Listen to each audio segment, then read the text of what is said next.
unang iligtas ng Panginoon ang mga tulda ng Huda upang ang karangalan ng sambahayan ni David at ang mga naninirahan sa Jerusalem ay huwag magmalaki sa Huda. Sa araw na iyon ay ipagpasanggalan ng Panginoon ang mga naninirahan sa Jerusalem at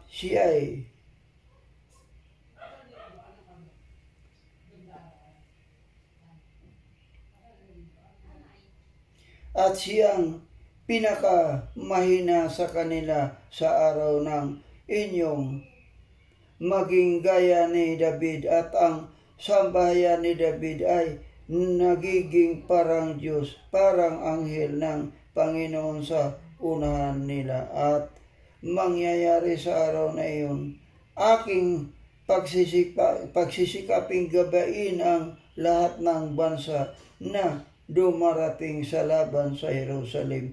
Bubuhos ko sa sambahayan ni David at mga naninirahan sa Jerusalem ang espiritu ng biyaya at panalangin sa kapag sila'y tumatangging sa akin na kanilang inuutos, ang kanilang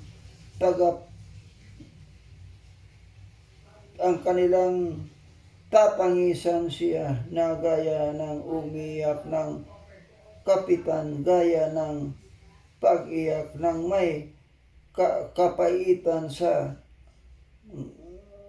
panganay. Sa araw na iyon, ang pagtangis sa Jerusalem ay magiging kasinlaki sa pagtangis laban kay Hadad Rimon sa kapatagan ng Medigo.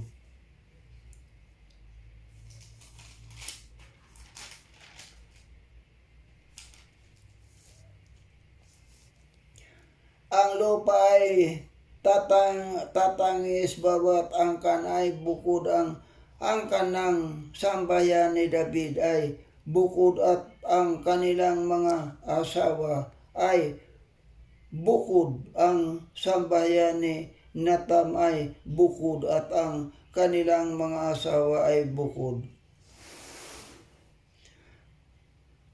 Ang kanang sambahayan ni Levi ay bukod, ang kanilang mga asawa ay bukod. Ang angkan ni Shimi ay bukod, at ang kanilang mga asawa ay bukod. Ang lahat ng angkan na labi bukod ang bawat angkan, at ang kanilang mga asawa ay bukod. Sa araw na iyon ay mabubuksan ang isang bukal para sa sambahayan ni David at sa mga naninirahan sa Jerusalem para sa kaalaman at karamihan. Sa araw na iyon, sinabi ng Panginoon ng mga hukbo, aking alisin sa lupay ng mga pangalan ng mga Diyos-Diyosan, kaya sila'y hindi na maalala pa. Aking papalayasin sa lupain ang mga propeta at ang karumal-dumal na espiritu sa lupain. Kapag ang sinuman ay muling magpropesiya, sasabihin sa kanya ng kanyang ama at ina na nagsilang sa kanya, ikaw ay hindi mabubuhay sapagkat ikaw ay nagsalita ng kasinungalingan sa pangalan ng Panginoon, at uusigin siya ng kanyang ama at ang kanyang ina na nagsilang sa kanya kapag siya ay nagsalita ng propesiya. At na mangyayari sa araw na iyon, at ikahiya ng bawat propeta ang kanyang pangitain kapag siya ay nagsalita ng propesiya. Hindi sila magsusuot ng kasuotang balahibo upang mandaya, hindi kayang sabihin ako'y hindi propeta, ako'y magbubungkal ng lupa sapagkat ang lupain ay aking pag-aari na mula pa sa aking kabataan. At sasabihin ng isa sa kanya, ano itong mga sugat sa pagitan ng inyong bisig? Kung magkagayon, siya ay sasagot, at ang mga ito ay sugat na tinanggap ko sa bahay ng aking kaibigan. Gumising ka o tabak laban sa pastol ko.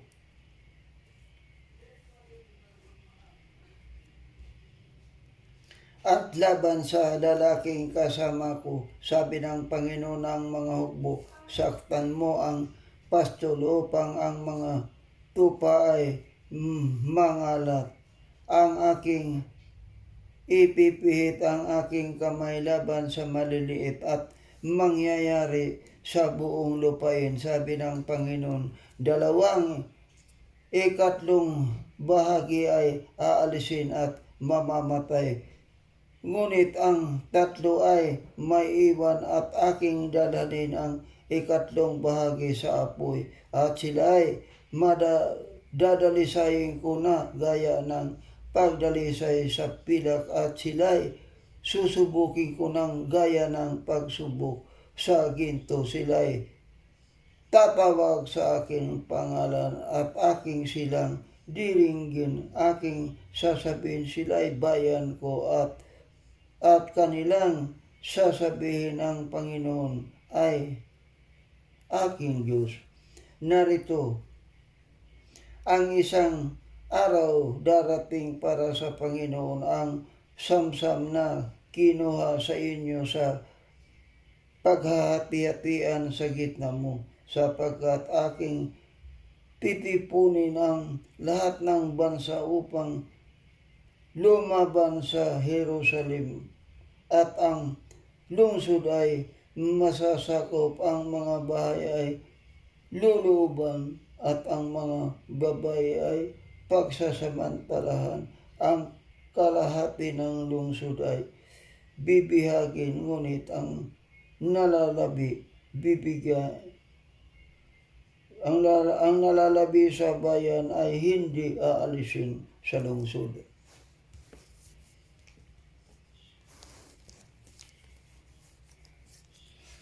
Kung magkagayoy, lalabas ang Panginoon at makikipaglaban sa mga bansang iyon, gaya ng siya'y makipaglaban sa araw ng labanan. Sa araw sa inyo ay itatayo ng kanyang mga paa sa bundok ng Olibo na nasa tapat ng Jerusalem, sa dakong silangan, at ang bundok ng mga Olibo ay mahahati sa gitna niya sa silangan hanggang sa kanluran, sa pamamagitan ng pagkakawatak-watak ng lipi. Ang pagkakahati ng bundok ay maililipat sa dakong hilaga, at ang kalahati ay sa dakong timog.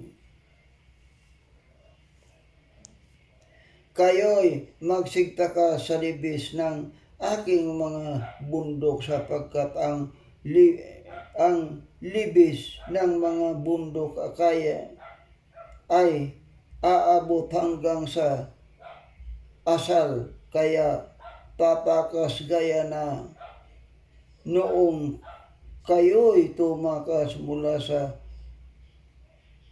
lindol ng mga araw ni Osias na hari ng Juda, pagkatapos ang Panginoon kung Diyos ay darating kasama ang lahat ng mga banal.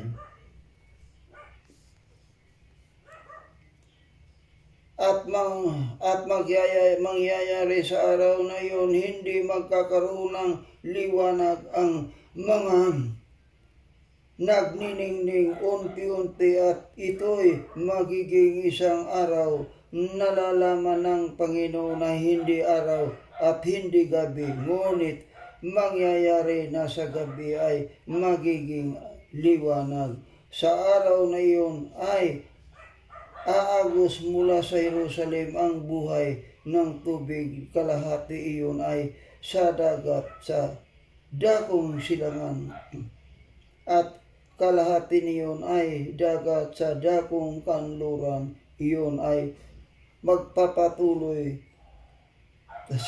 sa tag-init at malamig. Ang Panginoon ay magiging hari sa buong lupa sa araw na iyon. Ang Panginoon ay magiging isa at ang kanyang pangalan ay iisa. Ang buong lupain ay magiging kapanatagan mula sa Giba hanggang sa Rimon sa timog ng Jerusalem. Ngunit ang Jerusalem ay mananatiling mataas sa kanyang dako mula sa pintuan ng Benjamin hanggang sa dako ng unang pintuan hanggang sa sulok ng pintuan, at